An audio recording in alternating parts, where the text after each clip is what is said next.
Meu nome é Giovana, eu trabalho no Programa Paranaense de Certificação de Produtos Orgânicos, daqui do núcleo de Londrina, e eu sou médica veterinária e hoje eu vou falar um pouquinho sobre produção animal orgânica, né? Esse conteúdo que eu preparei, ele busca trazer um roteiro, assim, né, uma linha para os técnicos que trabalham com agricultura familiar, né, com pequenos agricultores, para orientar os técnicos na condução da transição orgânica das propriedades, né. Então também para os agricultores, né, que hoje muitos estão utilizando a internet, né, também, para se orientar, né, eu quero fazer minha produção animal se tornar orgânica, né, então como que eu faço, por onde eu começo, o que vai ser exigido de mim. Então esse vai ser o roteiro da nossa aula, né? Por onde ela vai caminhar, assim, né? Um esqueletão geral de como que funciona a produção animal orgânica de acordo com as normativas brasileiras, com a lei brasileira, né? Então, vamos lá. A produção animal orgânica no Brasil, né? Ela só cresce, a produção orgânica em geral só cresce, né? Como vocês vão ver em outras aulas aqui do nosso núcleo de agroecologia aqui da UEL, né? A produção orgânica só cresce, mesmo com a crise, tem um crescimento exponencial. A produção animal é um pouco menos em relação à vegetal, porém tem um crescimento bem acentuado também, né? Então, é um mercado em expansão, né? Quem trabalha com isso sabe que é um produto que falta muito, né? A gente já encontra diversos produtos de origem vegetal no mercado, né? Mas a produção animal ainda é muito difícil de ser encontrada, né? Os ovos, a carne, o leite se encontra, porém é um preço muito alto e em quantidade pequena ainda, né? Então, é um mercado a ser desenvolvido, né? E que vem crescendo e que tem uma procura muito grande, né? Então, aqui vamos tratar dos aspectos fundamentais da produção animal orgânica, né? Como se orientar para a gente se adequar a ela, né? Então, como eu estava falando, né, a produção só cresce no mundo, a produção de frango, por exemplo, por ano, né, são consumidas 550 mil cabeças de frango orgânico, né, no mundo, isso no mundo, não só no Brasil. De ovos, são consumidas 720 mil dúzias, né, de ovos por ano dentro do sistema orgânico, né. E o leite também, 6,8 milhões de litros de leite por ano no mundo são consumidos de leite orgânico, né? Então, para vocês verem que, sim, tem bastante procura, demanda e precisa ter produção. Então, esse é um exemplo, né? Uma produção que eu conheci aqui da região nossa, né? Aqui dá para ver que eles administram tronco de bananeira, né? Que tem diversos efeitos dentro do sistema de produção de galinha, né? E dá para se ver também que é consorciado com árvores, né, que esses animais têm um outro tipo de sistema de criação em relação àquele industrial que a gente conhece. Aqui é os animais em sistema de piqueteamentos, dá para estar evidenciado a aveia aqui, né, eles estão numa pastagem de aveia e eles ficam nesse sistema rotacionado. Essa também é uma produção aqui da região nossa, né, e os animais ainda estavam bem novinhos. E a pastagem estava até alta para o tamanho desses animais, mas dá para essa foto eu coloquei para dar uma olhadinha no como que é esse sistema, né? A cara do sistema. Então, o panorama legal, né? O que isso quer dizer? Que lei a gente vai ter que obedecer se quiser produzir animais orgânicos, né? Primeiro a normativa IN 46 de 2011, né? E depois tem a 17, que é um adendo à lei que veio depois, né? Então, a Lei Geral de Produção de Alimentos Orgânicos é a normativa 46, tá? Então, lá o que vai falar? Ela vai trazer tudo que a gente vai precisar enquadrar na propriedade rural para se enquadrar, para receber o selo de produto orgânico, né? Então, quais são os pré-requisitos na produção animal para que isso aconteça, tá? Vai precisar uma série de documentos, normalmente documentos da propriedade, né? Isso o Vinádio, né, vai tratar bastante na questão da certificação da propriedade, que ele vai trazer, mas eu já vou falar porque também serve para a produção animal, né? Então, uma série de documentos da propriedade, de legalidade da propriedade, matrícula, né, como que está inscrito, né, esse agricultor, a questão legal da propriedade dele, ele vai ter que comprovar no momento da certificação. A questão da rastreabilidade é um pré-requisito. O que que é isso, né? O agricultor precisa ter nota de entrada, de saída, de tudo que acontece em relação a essa produção animal a ser certificada, né? Então, a gente tem que pedir para o agricultor, né, ou para a agricultora, que guarde todas as notas referentes a essa produção, né? Então, comprou animal, guarda lá um recibo, um comprovante de onde que veio esse animal, né? Vendeu um animal, vendeu o produto dele, né? Nota, recibo daquele produto de entrada e de saída. A mesma coisa para a semente daquela pastagem, né? Tudo relacionado àquele sistema, né? Comprou um óleo de NIM para pulverizar nos animais, precisa ter uma comprovação de onde veio aquilo, tá? Esse é um outro parâmetro. Uma coisa que é pré-requisito para a produção animal é que a produção vegetal daquela propriedade que ele está vivendo seja certificada, né?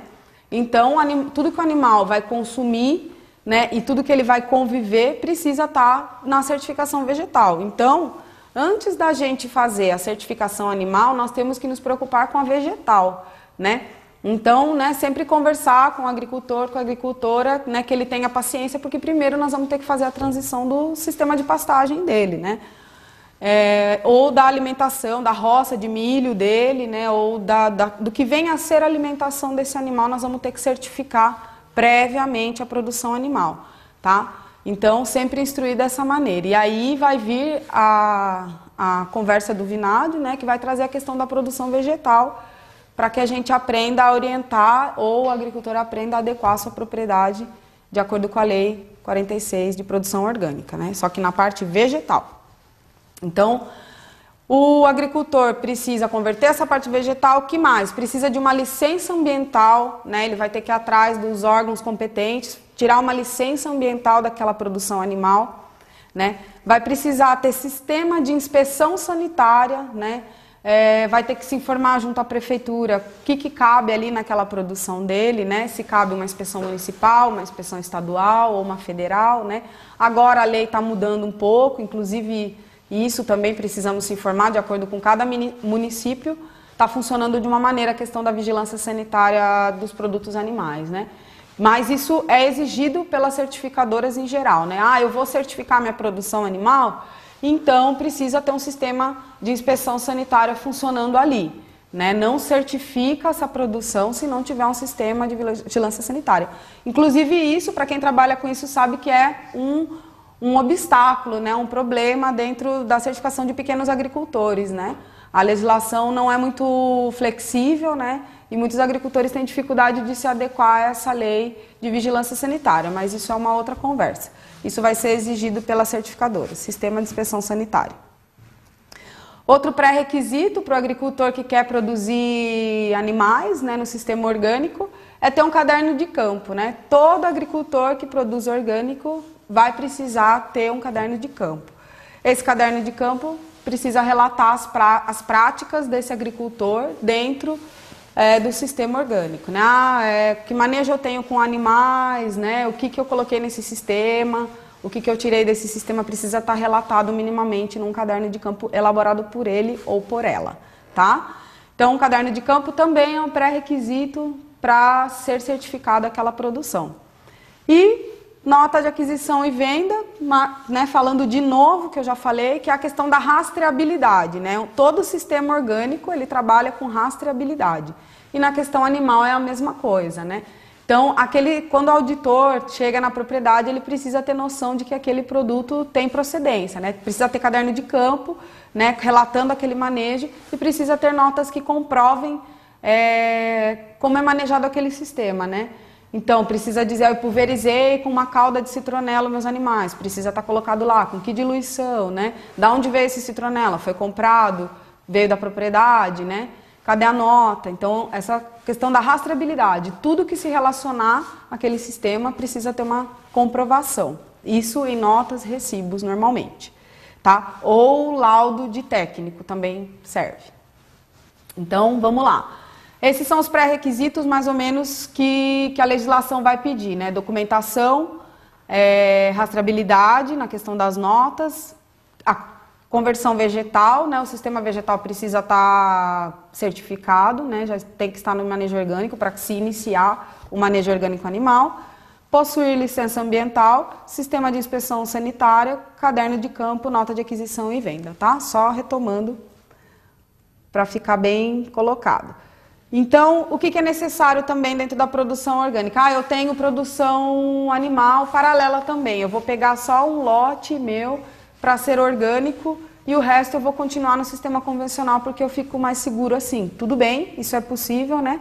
A lei permite. Só que precisa ser feita a segregação desses lotes de maneira eficiente, né? Com uma barreira, né? Equipamentos que vão ser usados vão ser ou lavados ou equipamentos diferentes, né?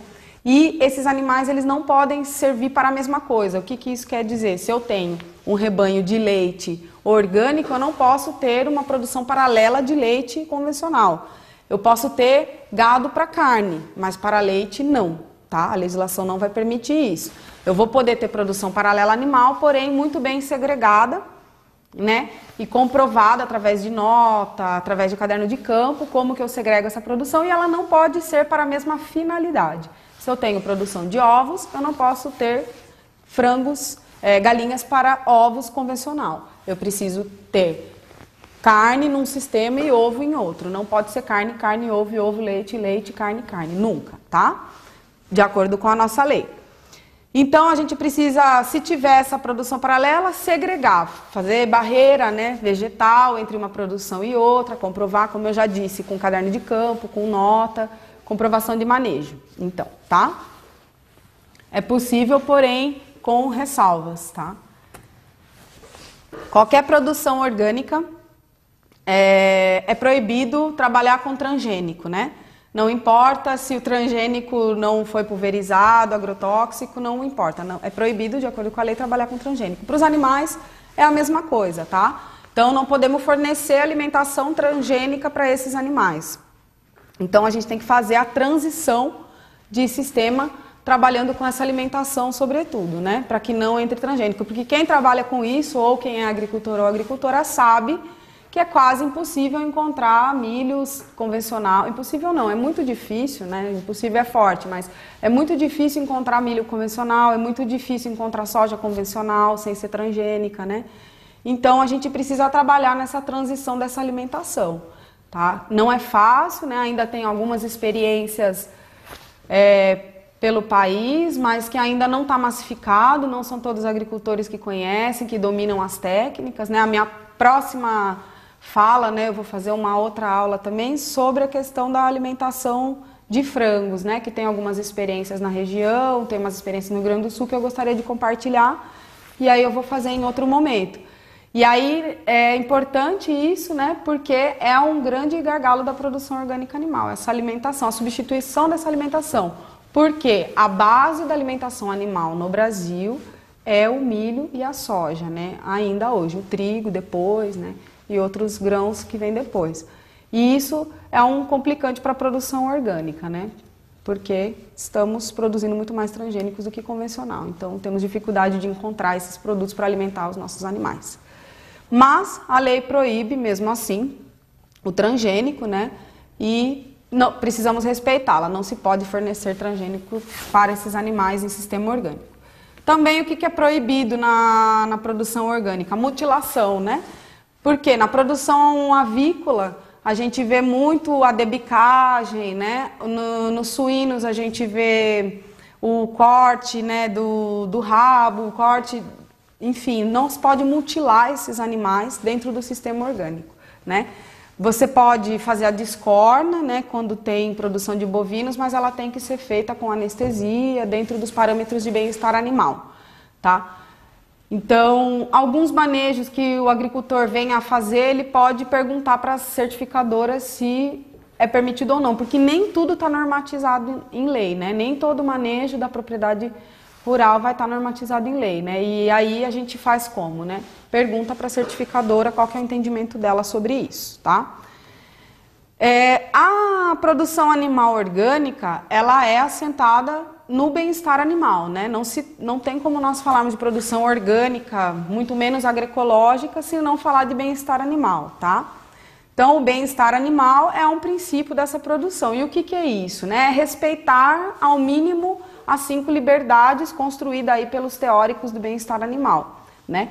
Que são a liberdade de fome, de sofrimento, de frio, liberdade para manter os seus hábitos e para a reprodução, né? Então, são as liberdades do bem-estar animal que precisam ser respeitadas dentro desse sistema. O que isso quer dizer na prática, né? Que as instalações precisam ser adequadas para cada espécie, né? A lei coloca uma lotação, né, que a gente vai ter que respeitar nas instalações, depois a gente vai tratar especificamente de cada espécie. Cada espécie tem um tanto de espaço que vai ser necessário ser disponibilizado para ela, né? Cada espécie tem um tipo de hábito que vai precisar ser respeitado, tanto alimentar, quanto de instalação, quanto de todos os manejos que a gente conhece. Cada espécie é de uma maneira e precisa ser respeitado esses limites delas, né? Então, dentro da produção orgânica, nós vamos ter que respeitar isso. Isso quer dizer, na prática, vários outros parâmetros que eu vou colocar agora, né? Outra coisa que é interessante a gente tratar quando fala de conversão é sobre a origem dos animais, que é uma pergunta que muita gente faz. Eu vou produzir orgânico, eu vou adquirir os animais de onde, né? Se não se vê produção orgânica muito fácil, né? Não se acha muito fácil. A lei entende isso e permite que se adquira esses animais de produção convencional, né? É colocado assim, preferencialmente de sistema orgânico, porém se permite de sistema convencional, tá? Porque ainda o mercado não está desenvolvido, né? Então, você pode adquirir do mercado convencional e fazer a transição dentro da sua propriedade. Para cada espécie tem um tempo de transição que nós vamos ter que respeitar, que eu vou falar mais agora para frente também. Aqui é a foto de 2 sistemas de produção de leite orgânico, né? Que a gente conhece. Uma é o Centro Paranaense de Referência em Agroecologia, que fica em Pinhais, no Paraná, acima, né, a foto acima, e abaixo a Fazenda Nata da Serra, em Serra Negra, em São Paulo, que também é uma fazenda bastante conhecida de produção de leite orgânico. Então, como eu estava falando da conversão orgânica, né, para cada espécie nós vamos ter normatizado em lei um tempo mínimo, né, para que seja considerado seus produtos e subprodutos como orgânicos, que a gente vê aqui nesses slides.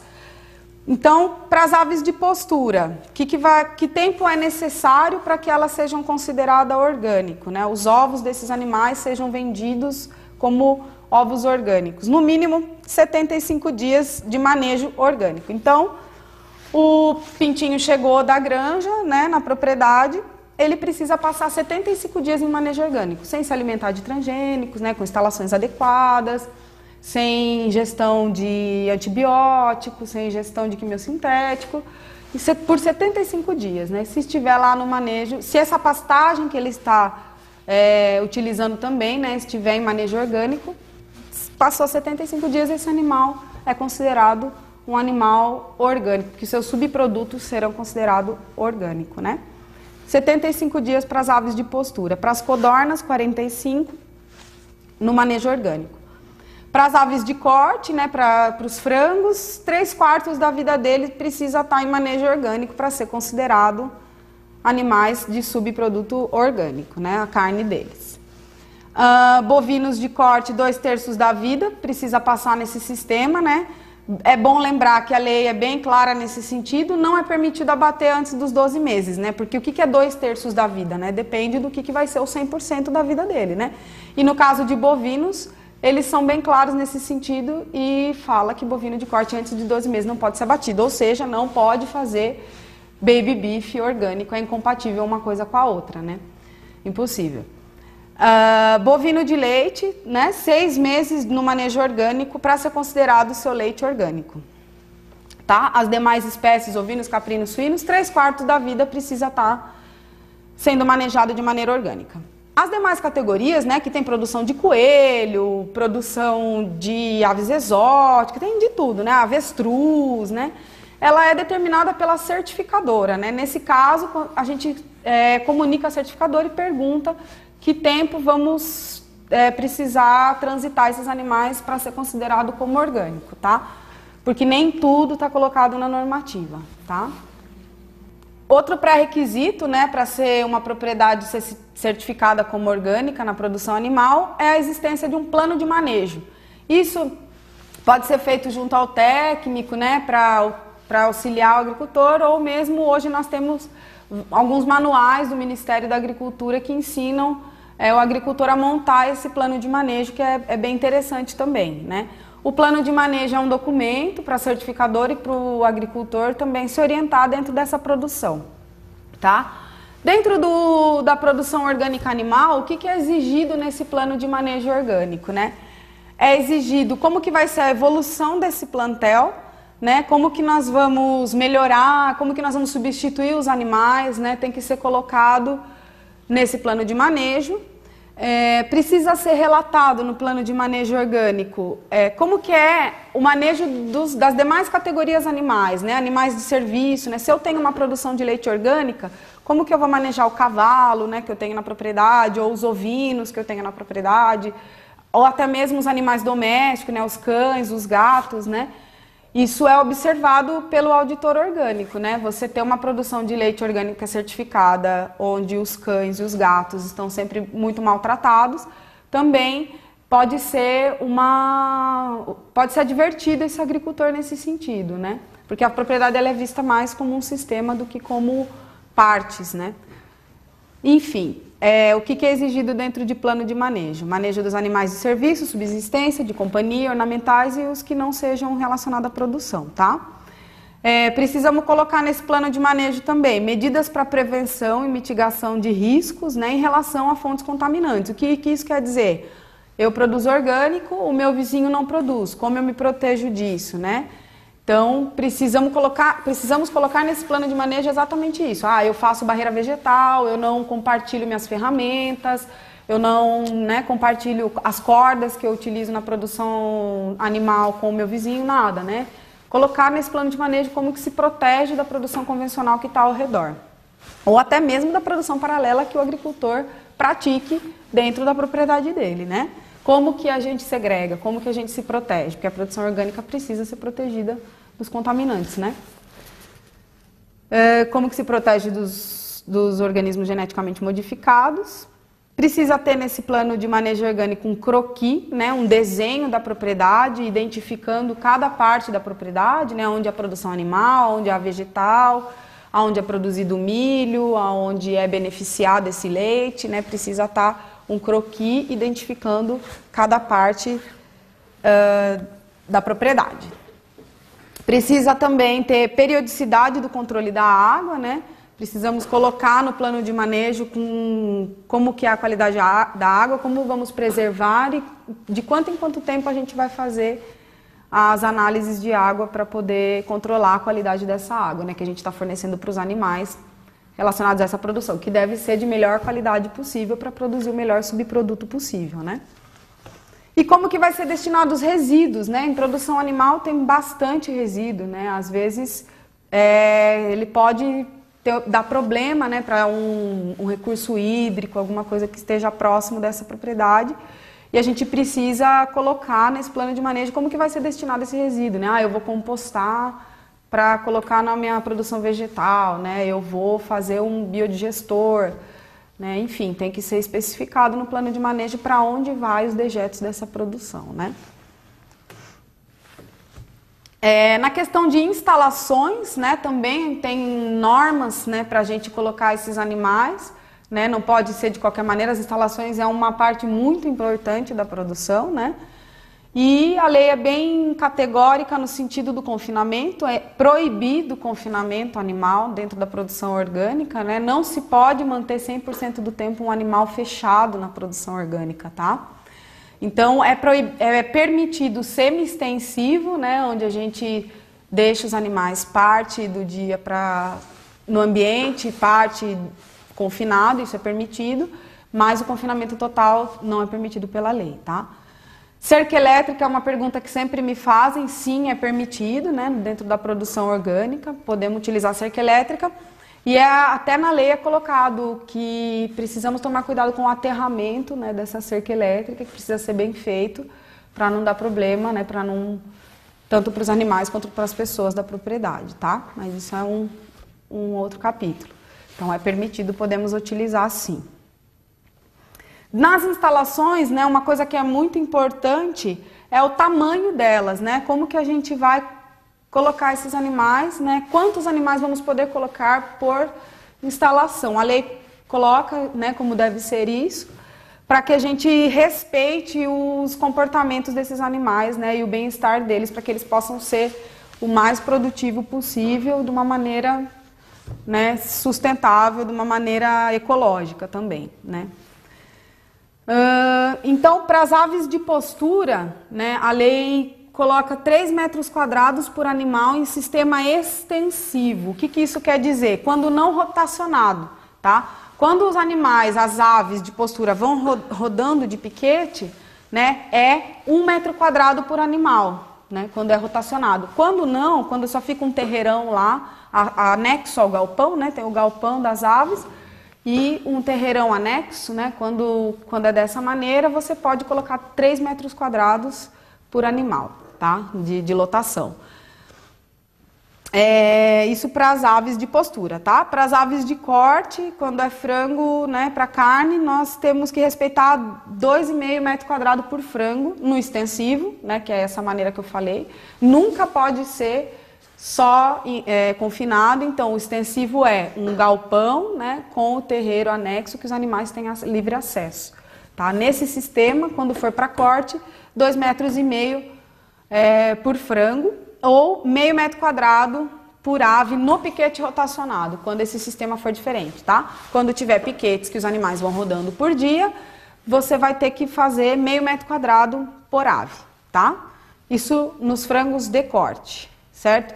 No caso dos ruminantes, né, dos bovinos, sobretudo, né, 500 metros quadrados para 100 quilos de peso vivo é o que a lei preconiza como adequado para esses animais, tá? Demais espécies tem também, falando lá, eu me atentei mais a essas, que são as experiências que a gente conhece mais, né, em frango e bovinos é o que mais tem de produção orgânica hoje, mas tem várias espécies lá relatado na lei, qual é o espaço que a gente vai ter que respeitar.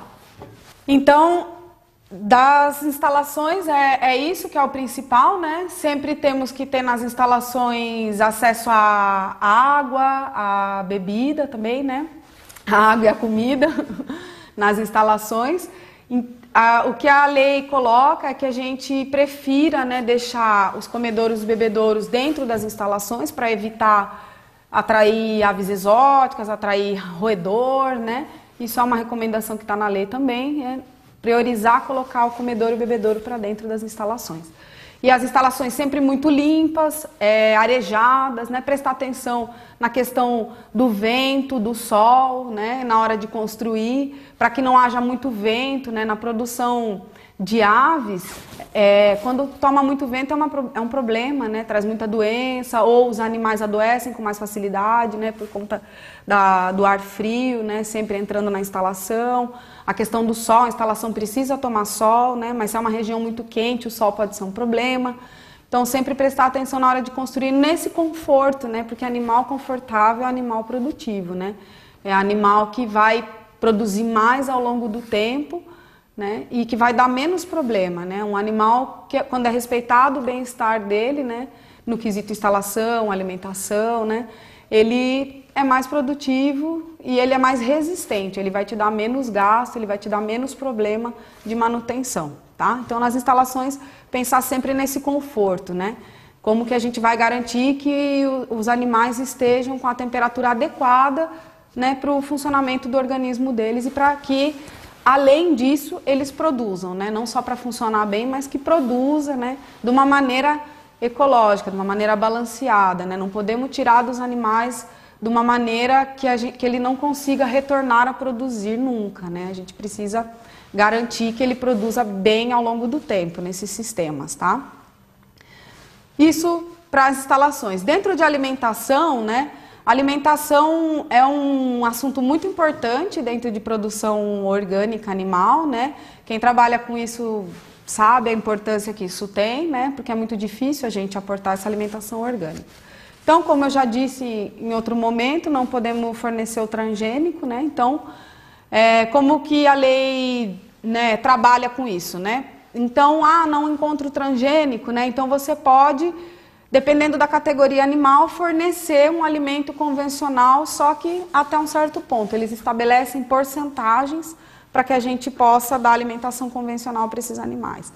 Então, por exemplo, no caso de ruminantes, a lei preconiza que 60% da alimentação venha de origem vegetal, que seja pasto, tá? Então, produziu bovino, produziu ovino, produziu ruminante, né? Vai ter que ser a base de pasto, né? Porque é o melhor sistema para esses animais, é o mais ecológico possível, é o que melhor preserva o solo, é o que melhor alimenta esse animal, né? É melhor para controle de doenças. Então, a lei, entendendo isso, né, coloca que 60% dessa alimentação deve vir do pasto. O restante podemos fornecer concentrado. Desse restante, né, que sobra, que podemos fornecer de concentrado, para os ruminantes, até 20% pode ser convencional, nunca transgênico, né? O que isso quer dizer? Podemos fornecer farelo de trigo convencional, podemos fornecer milho convencional, em até 20% da ingestão diária desse animal, tá? Então, quanto é que esse animal consome por dia de alimento? É X. 20% desse X, tá? Em cima da ingestão diária, poderá ser de alimento convencional, tá? Nunca transgênico. Então, é interessante que a gente pode, né, dosar com isso, né, fornecer uma alimentação de qualidade e balanceada, com um pouco mais de alternativas, né? Porque não é tudo que a gente encontra de orgânico, né? Então, até 20% podemos fornecer de alimentos convencionais, tá? Então, a alimentação nunca será transgênica e sempre à base de pasto. Essa foto, né, de um PRV de Guaravera, né, que a gente visitou, eu coloquei porque dá pra gente ver a diferença de pastagem quando você faz essa rotação, né, de pastagem. É bem interessante. Os animais bem dóceis, tranquilos por conta do manejo, né? E atrás a gente vê a diferença de pastagem que é produzida quando a gente rotaciona, né? Inclusive esse agricultor relatava bastante sobra de pasto em períodos que não se tem sobra de pasto, né? Porque ele fazia esse manejo rotativo racional. Isso no tocante à alimentação, né? Então, preservar esses princípios, tá? Nunca transgenia, à base de pasto e grãos de preferência orgânico e produzido na propriedade sempre, né? Que é uma coisa que barateia para o agricultor e que facilita na hora de fornecer um alimento orgânico, né? Tocando já no manejo sanitário, né? Como que ele deve ser dentro do sistema orgânico, né? Uma dúvida bastante frequente dos agricultores é: eu posso vacinar os meus animais, né? Se eu produzo orgânico, deve vacinar os animais, né? A gente nunca pode orientar a não vacinar, pelo contrário, é nossa obrigação, né, garantir esse manejo sanitário dos agricultores que atendemos, que orientamos, né? Então precisa vacinar, é orgânico, muitas vacinas vêm de tecnologia transgênica, infelizmente, porém a lei permite que a vacinação seja garantida por conta do controle de doença que somos responsáveis nacionalmente, né? Todos os produtores precisam fazer esse controle. Vacinação é permitido, deve ser feita. Outra coisa do manejo sanitário que é colocado na lei, né? O animal deve ser propiciado a ele, né? Que ele faça exercício, que tenha uma alimentação adequada e principalmente acesso à pastagem. Mesmo as outras categorias animais, por exemplo, frangos, né? Que pastam, porém comem muito mais concentrado por necessidade, né? Por cultura de manejo que temos também, né? Esses animais também precisam ter acesso à pastagem, né? Mesmo sendo semi-extensivo o sistema que você tenha, precisamos fornecer acesso, né, à pastagem sombreada para esses animais, né? Manejar minimamente e fornecer para eles. No manejo sanitário, uma grande dúvida, né, que se tem no manejo orgânico. Como que faz quando eu já tentei todos os tratamentos alternativos e o meu animal ainda está sofrendo, ainda não resolveu o problema dele, ainda não conseguimos liquidar a doença, né?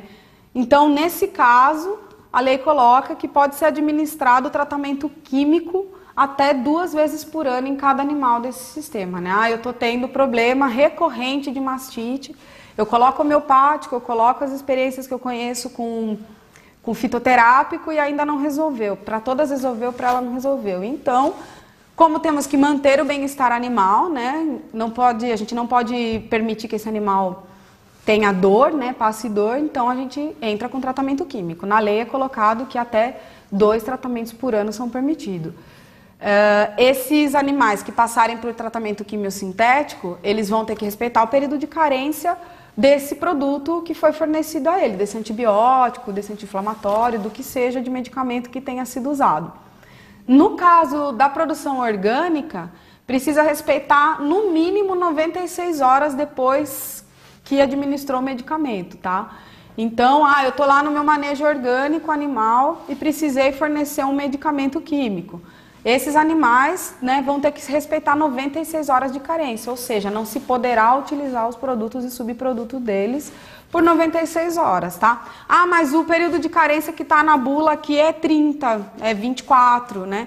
Não importa, a lei diz que para continuar no manejo orgânico, esse animal que passou por até 2 tratamentos quimiosintéticos vai ter que respeitar esse tanto de horas, tá?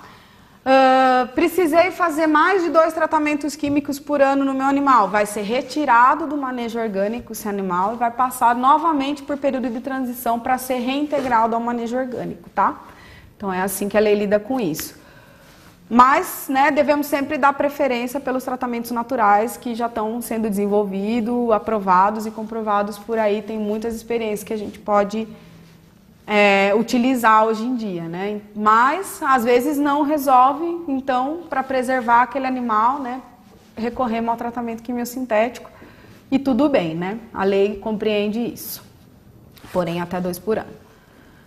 Dentro do manejo sanitário, né, a gente fala de caderno de campo para animais, mas mesmo animais de rebanho, é interessante que a gente tenha um controle individualizado desses animais, né?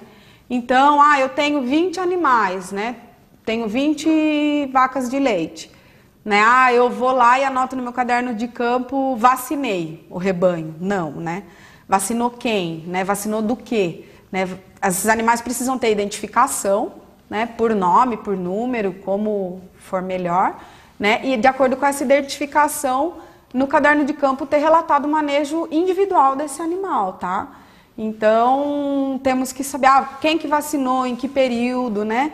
Quem que entrou em cio, quem que foi inseminado individualmente, tá? Então, esse caderno de campo dos animais, ele é um pouco mais detalhado do que na produção vegetal, porque ele precisa ter esse controle individualizado, né? Porque os animais vão ter diferenças entre eles. Dificilmente a gente vai ter 20 animais da mesma idade que a gente faça o manejo igualzinho. Tem animal que contrai doença, tem animal que não, tem animal que entra em cio, tem animal que não, tem animal que é inseminado, tem animal que reproduz já com monta direta, né?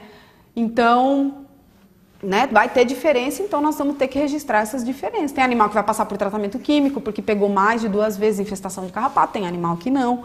Então, é um outro caderno de campo, né, que a gente vai ter que ter mais atenção. Aí, a lei é específica nesse sentido, coloca lá a data de aplicação, a gente vai ter que colocar período de tratamento, identificação do animal e princípio ativo do produto utilizado, tá? Isso quanto a manejo sanitário. O anexo 2 da normativa, ele traz para nós todos os produtos que podem ser utilizados, né? Porque isso é uma dúvida que muita gente tem. Eu vou produzir orgânico, com o que eu vou poder lavar a minha instalação, né? Com o que eu vou poder, quais são os produtos que são permitidos, né? Para eu lavar a minha ordenhadeira, para eu lavar as instalações do frango, quando o lote vai embora e antes de entrar outro, eu posso passar cal, não posso, em que quantidade, né? O anexo 2 da normativa tem todos esses produtos lá para a gente consultar, tá? E é bastante, né? Muitos são permitidos, não é tão restritivo assim na questão de instalação, de limpeza, né? De manejo sanitário. O que é bastante restritivo é quanto à questão dos animais, né? O que vamos administrar diretamente neles. Mas tem lá o anexo 2 que é mais específico. A questão dos equipamentos, que eu citei um pouco anteriormente aqui na nossa conversa, os equipamentos... A lei coloca quando a gente tem produção paralela, né? Ela coloca restrições quando a gente tem produção paralela. O que isso quer dizer? Eu utilizo as mesmas cordas, os mesmos espéculos de inseminação no meu rebanho leiteiro com o meu rebanho de carne convencional, né? Isso pode ser feito, né? A questão é, ele passa por lavagem, né? Ele passa por uma higienização, né? Isso tem que ser segregado de uma produção em relação à outra, né? Enfim, de equipamentos é isso, né? A gente sempre prestar atenção de fazer essa segregação, mas quando você tem sua produção orgânica, isso não é uma preocupação. Utiliza só naqueles animais, tudo bem, né? Continua utilizando. Então, sobre produção orgânica animal, a base, né, o esqueleto é esse, né? A legislação que a gente vai obedecer, ela vai pedir basicamente isso, não foge muito disso, eu trouxe uma síntese dela, né? E as especificidades na questão de produtos permitidos, produtos alternativos, tem tudo lá nos anexos, né? A questão de quimiosintéticos é essa mesmo, que é a maior dúvida também dentro da produção orgânica animal. E o desafio que eu vejo dentro disso é a gente produzir alimentos que venham a suprir as necessidades dessa produção animal, né? E também na questão da vigilância sanitária, né? Esse é um grande desafio hoje da produção orgânica animal, porque sobretudo são pequenos agricultores, né, que produzem produtos orgânicos de origem animal. E a legislação, ela é muito complicada e ela é feita para um tamanho de produção que não condiz com a desses pequenos agricultores. Então, eles têm dificuldade para se adequar, para vender esses subprodutos de uma maneira formal, né? Então, esse é um outro desafio que temos, né? Que construir aí um outro diálogo com o poder público nesse sentido, para que os agricultores possam estender os seus mercados, né? Para que tenham uma melhor remuneração por esse produto, porque são produtos de alta qualidade, né? São ovos sem resíduo, né? Carne sem resíduo de antibiótico, né? Com manejo totalmente ecológico, né? Então eles devem ser remunerados de uma maneira mais justa, né? E que essa formalidade seja respeitada também para esses produtos, né? Então é isso, a nossa próxima conversa vai ser mais sobre os frangos e a alimentação deles. Obrigada.